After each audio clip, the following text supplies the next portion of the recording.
네. 2차 시부터는요, 챕터 4 직업상담의 문제 유형 분류 아주 1차 때 필기시험 때 토대를 탄탄히 다루는 걸 정리만 할 거예요. 1차 때보다 더 단순하죠. 1차 때는 다양하게 변형된 거, 내용 풀이돼 있으면 살짝 보는 거지만은 지금은 어떻게, 아마 물어보는데 기술하면 되는 거예요. 간략하게. 그런데 우리가 2차 준비하기 위해서는 어떻게 해요? 지금 직업 상담을 할 때 각 이론들에서 어떤 문제 유형이 뭐냐, 문제 유형을 공부하는, 직업 상담에서 말하는 문제 유형 분류할 건데, 제일 처음에 특성 요인 상담의 윌리엄슨이에요. 윌리엄슨은 그걸 뭐라 했느냐. 그래서 윌리엄슨의 문제 유형 분류 알아요. 근데 이 윌리엄슨은 여러분 잘 아시다시피 특성 요인론자예요. 그래서 특성 요인, 변별 진단, 문제 유형은 변별 진단 혹은 직업 상담 문제 유형, 변별 진단 혹은 변별 범주가 되는 거죠. 윌리엄슨은 직업 상담의 과정, 윌리엄슨과 다할리가 얘기하는 직업 상담의 과정은 어떻게 돼요? 분석, 종합, 그 다음에 뭐예요? 진단이죠. 진단, 또 예후 혹은 처방, 또 그걸로 인해 거기에 의해 상담하고요. 그 다음에 어떻게 팔로업 추후 활동, 추후 활동이 일어나는데, 이것이 윌리엄스가 다할리가 얘기하는 특성 요인 상담의 과정이 되겠죠. 6단계. 그 중에서 이 특성 요인자들은 특히 윌리엄스는 어떻게 진단의 과정을 가장 중시하는 거죠. 이 진단의 과정의 문제 유형이 흥무불 이렇게 나온다라고 했어요. 어리석은 선택, 흥미, 적성, 불일치. 어리석은 선택을 했구나. 혹은 흥미와 적성에 일치하지 않는구나. 흥미, 적성 일치하지 않아요. 불일치. 그 다음에 선택하지 않았어요. 무선택. 그 다음에 선택에 대한 확신이 없습니다. 불확실한 선택, 이렇게 되는 거예요. 그래서 이것이 직업 상담의 문제 유형이면서 윌리엄슨이 말한 변별 진단, 변별 범주, 이렇게 되는 거예요. 그래서 보면은 일단 어리석은 선택하면 뭐예요? 현명하지 못한 선택이에요. 그래서 뭐 우리가 여기서 다양하게 1차 때 정리를 했지만, 이거를 갖다가 문제형을 쓸 시효도 있지만 설명할 시효가 되면 한 줄짜리 설명 쓰는 거에서 현명하지 못한 선택, 어리석은 선택. 우리가 현실적으로 흥미, 적성 다 중요하지만 현실적으로 더 중요한 건 뭐예요? 적성이 필요해요. 근데 어리석은 선택자는 충분한 적성을 가지고 있지 않으면서도 그 직업을 선택하는 거예요. 그러니까 조금의 성공 가능성을 노력하는 게 괜찮은데, 그걸 갖고 이제 진로 선택을 하게 되는데 좀 어리석을 수 있다라는 거죠. 쓰는 건 충분한 적성을 갖고 있지 않다 하는 것. 그래서 우리가 그런 거 있죠. 친구 따라 강남 가듯이 하는 것이 어리석은 선택이다.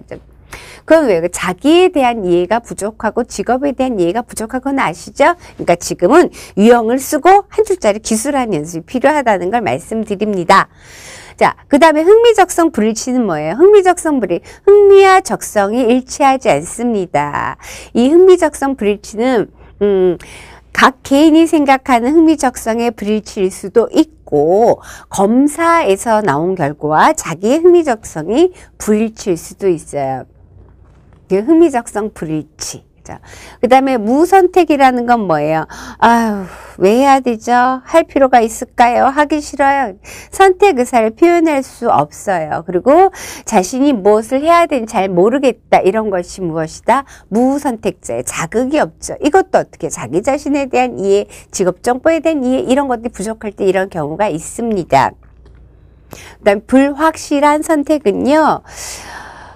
자기가 선택을 했는데 잘했나 못했나 의심이 있는 거. 이것도 역시 잘 모르기 때문이죠. 자기 자신에 대해서, 직업색에 대해서, 아니면 자기 적성에 대해 불안하기 때문에 이런 현상이 나타납니다. 그래서 윌리엄슨의 문제 유형을 보면은 직업 상담에서 문제 유형 4가지는 알아요. 그것이 무엇이다? 윌리엄스 변별 진단 4가지, 4가지가 이것뿐이 없으니까 쓰시는데 뭐가 문제? 변별 진단 3가지 수준. 이게 뭐지? 이러지 마시라는 거예요. 변별 진단, 변별 범주는 뭐냐? 흥무불, 어리석은 선택, 흥미적성 불일치, 무선택, 불확실한 선택이다. 이것이 윌리엄슨의 문제 유형 분류였습니다. 윌리엄슨은 특성 요인론자, 특성 요인. 그러면 윌리엄슨 특성 요인을 바탕으로 해서 문제 유형 분류했다면은 이거 보디는 누구예요? 정신역동이에요. 정신역동적 직업상담가인 보딘이에요. 정신역동 직업상담 보딘의 문제 유형 분류를 보면은 이 보딘의 직업 문제, 심리적 원인을 갖고 있는데, 보딘은 이 정신역동에서 문제라는 것은 어때? 심리적 원인. 이거 심리적 원인에 의해서 직업상담의 문제 유형을 구분하고 있어요. 직업상담 문제 유형을 구분하고 있는데 심리적 원인에 의한 것이다. 그래서 의존성, 정보 부족, 자아 갈등, 선택 불안, 확신 부족의 5가지의 문제 유형, 심리적 원인을 근거로 해서 문제 유형을 나타내고 있습니다. 의존성, 정보의 부족, 자아 갈등이라고 해도 되고 내적 갈등이라고 해도 상관없습니다. 자아 갈등, 선택에 대한 불안, 선택의 불안, 선택 불안, 확신 부족, 확신이 부족하다. 이렇게 5가지 심리적 유형을 가지고 설명을 하고 있습니다. 그래서 의존성은 뭐예요? 진로 결정 시에 다른 사람에 의존하는 것이에요. 그러니까 의존적 활동을 가진 내담자 같은 경우에는 어떤 문제 해결, 의사결정을 하기 위해서 적극적으로 노력할까요? 그렇지 못하다라는 거예요. 모든 것을 누구한테 의존하는, 다른 사람에게 의존하는 거, 진로 결정에서 의존성입니다. 그 다음에 정보 부족이라는 것은 그야말로 정보가 부족한데, 왜냐? 경험폭이 제한됐어요. 혹은 부적절한 경험을 했어요. 경험이 제한됐거나 경험의 부적절성, 그리고 필요한 기술을 습득할 기회가 부족하거나 아니면은 경제적으로 교육적 정보를 접할 기회가 굉장히 적었다는 거예요.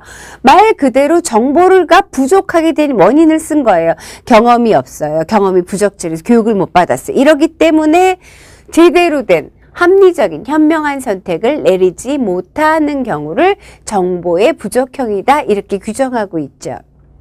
자, 그 다음에 3번째 자아 갈등, 내적 갈등입니다. 이것은 뭐냐?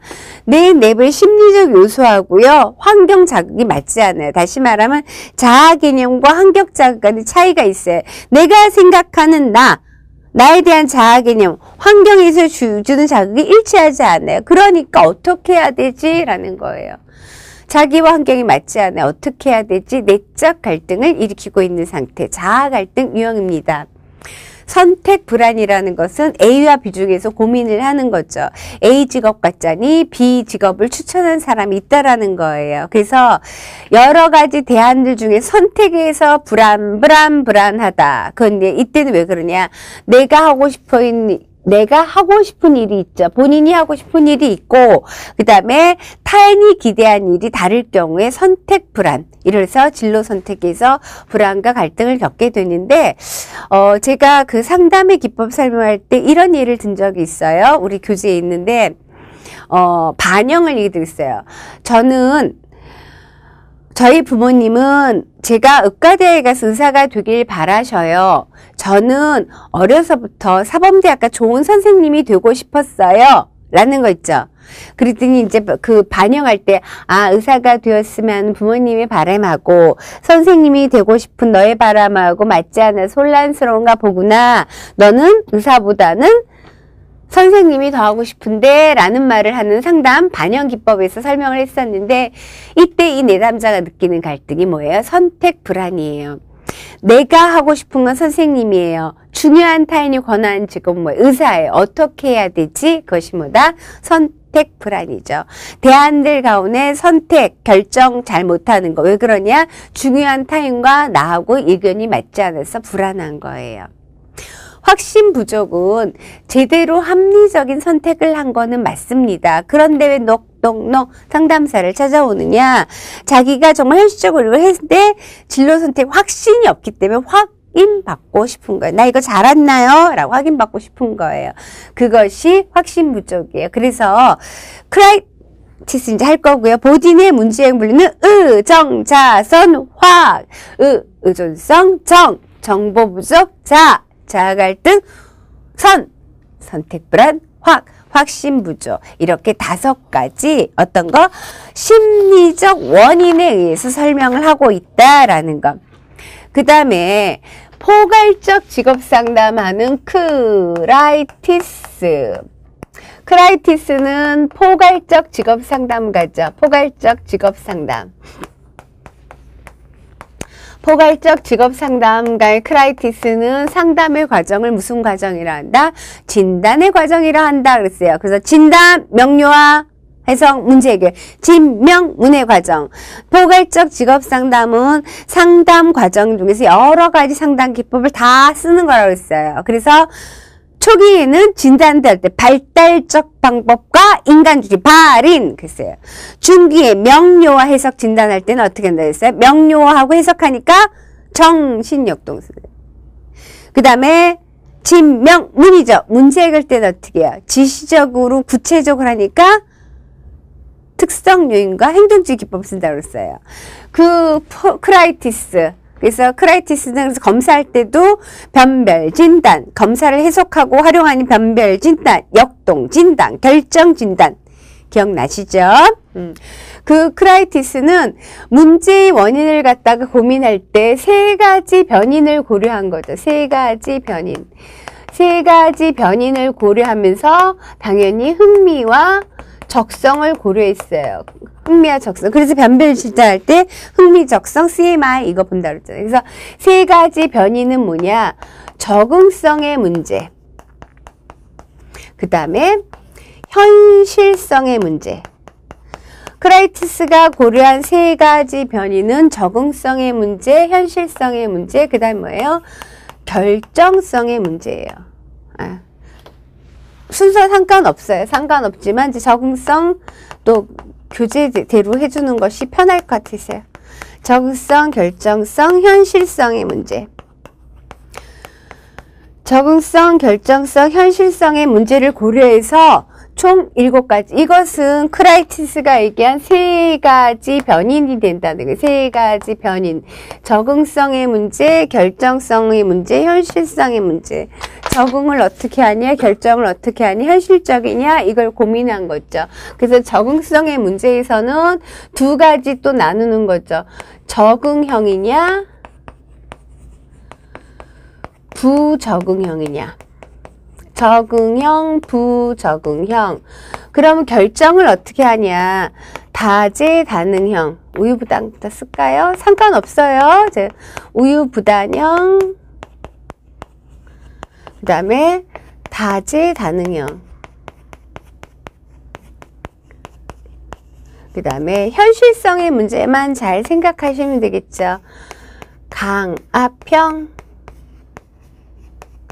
그 다음에 비현실형. 그 다음에 뭐가 있어요? 충족되지 않았어요. 무엇이? 적성 발휘하게 충족되지 않은 불충족형 이렇게 나눠요. 그러니까 이것을 고민할 때 다 흥미와 적성을 고민했다고 했어요. 그리고 적응성, 결정성, 현실성 3가지 변인을 고려해서 적응형, 흥미, 적성에 일치하는 분야를 잘 찾은 유형 적응형입니다. 부적응형, 흥미, 적성에 일치하는 분야를 찾지 못한 형 부적응형입니다. 그 다음에 우유부단형은요. 흥미, 적성에 관계없이 그냥 결정을 우유부단에 내리지 못하는 형 우유부단형이죠. 다재다능, 흥미도 많고 적성도 많아요. 흥미, 적성이 맞는 분야가 너무 많아서 결정을 하지 못한 유형이 뭐다? 다재다능형입니다. 어렵지 않죠? 자, 그 다음에 강압형, 비현실형, 불충족형, 현실성의 문제를 고려한 것입니다. 현실적으로 우리가 흥미, 적성 있는 현실적인 문제는 어느 것이 진로 발달해서 어느 것이 조금 더 중요해요. 적성이라는 것이 더 필요하다라는 거예요. 능력이 더 필요하지. 인지적인 측면이 더 중요할 수밖에 없어요. 직무를 수행하는데. 근데 강압형은 뭐는 있어요? 적성은 있는데 흥미는 없어요. 적성이 있어 일은 잘할 수 있는데 재미가 없어요. 적성은 있는데 흥미가 없어. 그럼 비현실형은 뭐는 있어요? 흥미는 있는데 그 분야에서 요구한 적성보다는 수준이 낮겠죠. 적성 수준이. 흥미는 있어요. 재미는 있는데 그걸 발휘한 능력이 좀 부족하다 이렇게 볼 수가 있어요. 그럼 이건 뭐예요? 현실적이지 못하다 이렇게 보겠죠. 그럼 불충족형은 뭐냐? 흥미도 있고 뭐도 있어요. 적성도 있는데 이 적성 나의 적성은 여기인데 직무에서의 적성은 더 낮아요. 그러니까 자기 적성이 좀 많은 거죠. 적성이 높고 적성 수준이 낮은 일을 수행하니까 재미가 없네 이렇게 될 수 있어요. 그래서 직업상담의 문제용 분류를 보면은 윌리엄슨, 보딘, 크라이티스. 윌리엄슨의 어리석은 선택, 흥미적성 불일치, 무선택, 불확실한 선택. 보딘의 문제 유형 분류, 심리적 문제를 고려해서 의존성, 정보 부족, 자아 갈등, 선택 불안, 확신 부족. 그리고 크라이티스는 세 가지 변인을 고려했다는 거. 세 가지 변인, 적응성, 결정성, 현실성의 문제를 고려해서 어떻게 해요? 제일 처음에 적응형, 부적응형, 우유부단형, 다재다능형, 불충족형, 비현실형, 강압형 이렇게 나눈 것이 크라이티스, 포괄적 직업상담하는 크라이티스의 문제 유형 분류였습니다. 그래서 번호로 하면은 이것이 교재에서 117번까지 이렇게 구성을 해 놓은 거예요. 넘버를. 그래서 우리가 직업상담에서 세 가지 변인 하면은 적응성, 결정성, 현실성, 크라이티스 이렇게 했지만 문제용은 그냥 풀어 쓰는 거 그리고 문제용 살펴보았습니다. 굉장히 많이 나왔던 내용이죠. 1차 때 충분히 다뤘던 거. 그러면 계속해서 챕터 5 집단 상담 한번 살펴볼게요. 개인 상담과 집단 상담. 우리가 직업 상담에서는 집단 상담도 많이 이루어지고 있죠. 집단 상담. 개인 상담과 집단 상담 장점과 단점이 있을 거예요. 그러면은 집단 상담에서 또 정리해야 될 것이 있긴 하지만은 일단 집단 상담에 관해서 한번 생각을 해보고 또 우리가 정리해서 공부해야 될 것이 무엇인지 또 살펴보도록 하겠습니다. 집단 상담이라는 것은 우리가 집단에서는 집단의 상담자,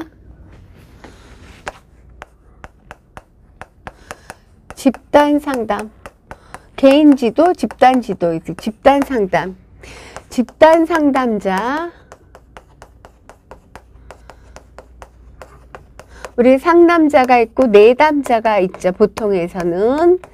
자, 집단에선 이 상담자, 내담자 있어요. 한두 사람의 상담자, 꼭 1대 1명의 상담자가 진행하는 것은 아닙니다. 한두 사람의 상담자가 여러 명의 내담자와 같이 상담 과정을 진행하는 것을 우리가 집단 상담이라 할 수 있는데, 그런데 여기서는 집단 상담자는 상담자라는 것보다 집단 지도자라는 표현을 더 많이 쓰고, 내담자란 표현보다 집단의 구성원이란 표현을 많이 써요. 조금 이끌어가는 것이 다르다는 거예요. 우리가 상담을 할 때는 면대면의 관계에서 물론 인터넷 상담이라든가 그러니까 사이버 상담이나 전화 상담은 직접 대면 관계가 아니지만 기본적인 상담 출발은 어떻게 해요? 면대면의 관계에서 내담자의 합리적인 의사결정을 조력하는 그런 과정이 무엇이다? 상담이라는 거예요. 개인적으로 할 수 있고 집단으로도 할 수가 있어요. 그러면은 이렇게 만나 상담할 때는 결국 상담은 문제라는 것인데, 이 문제가 여기 모인 구성원들이 공동으로 겪는 문제여야 되겠죠. 그래서 집단의 지도자는 집단의 멤버가 될, 구성원이 될 사람들을 1대1 개인적으로 일단 만납니다. 만나서 이 문제의 문제를 해결하는데 도움이 될 만한 구성원들로 집단을 구성하겠죠. 그럼 이 구성을 어떻게 해야 되냐? 이 구성은 간단한 말로 다양한 변인을 고려해서 서로 간의 촉진 관계가 될 수 있는 내담자들을 만날 수 있도록 해야 되는 거예요. 그래서 개인 상담보다 집단 상담이 좋은 점이 있으니까 하겠죠. 역으로 개인 상담이 더 좋은 점이 있고 집단 상담에 어울리는 내담자가 있고 개인 상담에 어울리는 내담자가 있어요. 그거를 제가 진로, 의식, 성숙도, 직업 성숙도 할 때도 한번 이야기를 했는데 우리가 직업 상담도 집단 상담 많이 합니다. 직업적 문제, 공통의 문제를 해결하는 도움이 될 만한 내담자를 모은다는 거죠. 그래서 할 때 이땐 진로, 의식, 성숙도가 높은 내담자한테 집단 상담이 효과적이다고 그랬습니까? 아니면 진로의식 성숙도가 낮은 내담자가 집단 상담이 더 효과적이라고 했어요. 진로의식 성숙도가 낮은 내담자는 집단 상담이 효과적이라고 했어요. 더불어 같이 할 수 있다. 같이. 그러면 좋은 점이 무엇일까? 그걸 이제 정리를 할 거예요. 근데 집단 상담의 기본 구성을, 집단 구성을 어떻게 하냐가 가장 큰 관건이겠죠. 목적이라든가 여러 가지, 그래서 저는 간단히 다양한 변인을 고려해서 했는데 크기는 어떻게 될까? 집단의 목적에 따라서 집단의 크기는 어때야 될까? 크기가 무조건 커야 되냐? 줘야 되냐? 성별은 어떻게 해야 될까? 연령은 어떻게 해야 될까? 사회적 경험치는 어떻게 될까? 사회적 경험을 고려한다면 사회적 경험을 고려해서 이질적으로 해야 될까? 동질적으로 할까? 이런 것 등을 고려해서 집단 상담을 구성을 해야 돼요. 그래서 우리가 집단 상담은 분명히 장점이 있겠죠. 단점도 있어요. 그걸 생각해 볼게요. 개인으로 하면 좋은 건 뭐예요? 각 개인에게 다 맞다라는 게 좋겠죠. 개인 지도, 집단 지도, 과외 공부, 학원 공부, 각 개인에 맞게끔 지도한다는 개인 지도의 장점이 있어요. 개인 상담은 내담자의 수준에 맞게끔 간다라는 거예요. 내담자를 좀 더 잘 파악할 수 있다는 장점이 있겠죠. 단점은 뭐가 있어요? 비경제적이라는 거예요. 한 명이 한 명을 대하지만 그러면 집단 상담 어떻게 해요?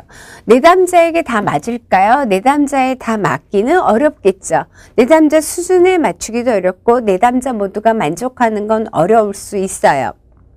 그런데 이 내담자한테 만족할지는 다 100이면 100명까지는 아니지만 제 표현에 의하면 여러 명에 다 만족할 수는 없지만은 하지만은 굉장히 경제적이라는 거죠. 이런 것도 우리가 생각해 볼 수가 있어요. 그래서 일단 집단 상담의 장점을 보게 되면 일단 경제적이라는 강조를 하는데 저는 그거 못지않게 가장 먼저 강조해야 될 거 집단의 멤버를 구성한다라고 했어요. 그러면 상담자, 집단의 지도자가 그러니까 지도자와 구성원의 피드백만이 중요한 것이 아니라 이 구성원들의 상호작용이 엄청나게 중요하다라는 것. 지도자는 이것을 잘 이끌어가는 것이 중요하다는 거예요. 그러니까 집단 상담이 경제적이다라고 하는데 돈 많아도 경제적은 안 따지고 집단 상담한다는 까닭은 뭐냐. 구성원들의 상호작용이 촉진하는 사회적 기술을 습득할 수 있는 굉장히 좋은 장점이 있기 때문이에요. 그래서 집단 상담 들어가서 집단 챕터 5 집단 상담의 장점, 단점 보면은 일단 실용성이 높아요. 사람들이 그 집단 상담을 더 쉽게 받아들인다. 왜 그럴까요? 상담은 문제로부터 시작하는데 나만 문제 있는 게 아니라 우리 여기 모인 사람은 비슷한 문제를 갖고 있어요. 그래서 더 쉽게 받아들인다는 거예요. 그래서 청소년이라든가 어떤 특정 문제 있을 때 더 집단 상담 선호돼요.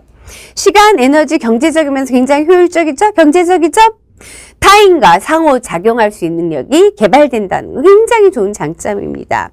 그리고 현실적인, 실제적인 장면에 근거해서 상담을 할 수가 있다라는 것. 그것이 집단 상담의 장점인데 단점은 뭐예요? 비밀 보장 쉬울까 어려울까? 입이 많아요. 우리 비밀인데. 그래서 비밀 보장이 어려워요. 모두에게 만족 주기 어려워요. 모두에게 만족 주기 어렵다는 모두에게 적합한 방법은 아닐 수 있다라는 거예요. 또 하나. 집단의 지도자는 구성원이 될 멤버들 다 모여서 멤버를 구축해 이거 쉽지 않다라는 거예요. 그래서 모두에게 만족스러운 방법이 아닐 수 있지만은 그렇게 시간적으로나 경제적으로나 문제별로나 여러 가지로 집단을 구성하기가 좀 어렵다. 그 다음에 집단의 규모에 따라서 받아들이기 쉬운 건 있어요, 개인이. 하지만은 이 집단의 구성원들이 각 개인 혼자한테 압력을 가면은 개성이 상실될 우려가 있다라는 것은 단점이 돼요. 우리가 사람이 많을 때의 장점, 사람이 적을 때의 장점 이렇게 생각해 볼 수가 있어요. 근데 우리 직업 상담에서는 그렇게까지 가지는 않지만 우리 상담을 공부한다면은 집단 상담에 적합한 내담자, 개인 상담에 적합한 내담자는 분명히 있습니다. 집단에서 혼자만 주목받고 싶어하는 사람은 집단 상담 가능할까요? 그런 건 옳지 않아요. 그래서 우리가 집단 상담의 장점과 단점까지 살펴봤습니다. 그럼 집단 상담에 대해 조금 더 볼 건데 집단 상담은 어떻게 이루어졌을까? 그런 다음 차시부터 살펴보도록 하겠습니다. 이 차시는 중요한 게 뭐예요? 엉무블, 윌리엄슨, 보딩, 크라이티스의 문제형 분류를 잘 정리해 두시길 바라면서 이 시간 여기까지 하도록 하겠습니다. 감사합니다.